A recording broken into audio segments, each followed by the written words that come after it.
Drama की starting सज्जन को लिखा जाता है। सज्जन जब बाण आता है शक्ति वहीं पर खड़ा हुआ होता है, तभी शक्ति के ट्रैक पाते हैं और कहता है तुम्हें अंदर बुलाया और तुम अंदर नहीं गए, यहाँ पर बैठी बैठी तुम कर क्या रहे हो। उससे काफी फटकार लगती हो और एक जोरदार थप्पड़ भी। बाबूजी मैं जा नहीं पाया, मुझे माफ कर दीजिए। तभी इतने में कृष्ण आता है और कहता है बाबूजी मैं अंदर जा रहा हूँ, तो वो वहां से चला जाता है। इतने में कृष्णा के पिता कहते हैं मैं तुम्हें बाद में देखूंगा, वहां से चले जाते हैं। कृष्णा हॉस्पिटल के अंदर प्रवेश करता है, जहाँ पर सभी लोग काफी हैरानी से कृष्णा को देख रहे होते हैं। इतने में कृष्णा की मम्मी ठकुराइन आती है और कहती है कृष्णा ये तुम्हारी हालत कैसे हुई। तभी कृष्णा कहता है माँ मैं ठीक हूँ, कुछ नहीं बस गुंडों ने घेर लिया था।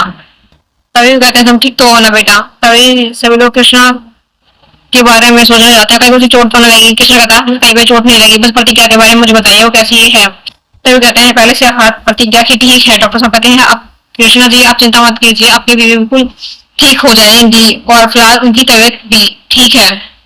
तभी कृष्णा कहता है अम्मा जी आप घर पर जाकर आराम कीजिए और सभी लोगों को ले जाइए, क्योंकि हॉस्पिटल में सभी लोगों का रखना ठीक नहीं है। तभी जीजू लड़का सभी को घर पर भेज देता है। सभी लोग घर पर आते आ जाते हैं पर उनकी चिंता खत्म नहीं होती। सभी लोगों के चेहरे पर काफी उदासी होती है। आदर्श सिर्फ बैंक में सोच रहा होता है और सोच रहा होता है पता नहीं प्रतिज्ञा किन मुसीबतों से गुजर रही है। वहीं पर दिखाया पिता को और पिता के हाथ में पहुंच बांधती है। तब उसके पिता अपने वॉशरूम में जाते हैं और सिर्फ गणेश लगाते हैं, कहते हैं बेटे को आपकी रात प्लस में सुखाते जाते हैं, जहाँ पर पंडित साहब होते हैं फिर फुट पर गोली लग जाते हैं। तभी इतने में उनकी पत्नी आती है, मैंने सब जाती है। फिर दिखाया गया है ठाकुर और पीएसए को पीएसए कहती है ठाकुर साहब आप लोग जानते हैं कृष्णा भैया कितना प्रतिज्ञा को प्यार करते हैं, अगर प्रतिज्ञा को कुछ हो गया तो पता नहीं क्या होगा।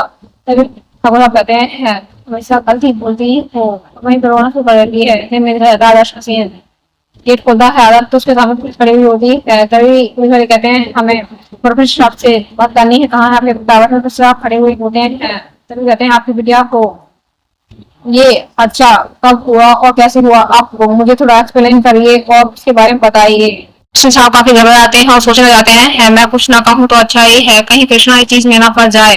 तो पुलिस वाले कहते हैं आपको सच्चाई तो बतानी पड़ेगी, आखिरकार आपकी बेटी पर किसने हमला किया। तभी वो कहते हैं मेरी बेटी पर किसी ने भी हमला नहीं किया है, ये आपकी गलतफहमी है। सिर्फ एक हादसा था जो बीत गया, आगे मैं फिर कुछ भी नहीं कहना चाहता, सब खत्म हो चुका है।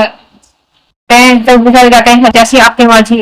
वहीं पर बहुत गुस्सा हो जाती है और कहती है आपको ये सब नहीं कहना चाहिए, उन लोगों को कुछ हो गया है, कहीं भैया को कुछ हो गया तो क्या होगा। तभी कोमल काफी उदास हो जाती है। दरबारी कहते हैं भैया मैं ऐसा कुछ भी नहीं बोला जिससे कि कृष्णा फंस जाए। तो कोमल कहती है आपने कुछ छोड़ा भी तो नहीं है कहने के लिए। नेक्स्ट सीन में दिखाया जाता है पीएसया को और ठाकुर को। तभी पीएसया कहती है मुझे लगता है कृष्णा भैया जरूर कृष्णा बहू को ठीक कर ही घर में लाएंगे। सब को फोकस करना चाहते हैं वीडियो हॉटस्टार स्टार प्लस पर जाकर वॉच कर लीजिए।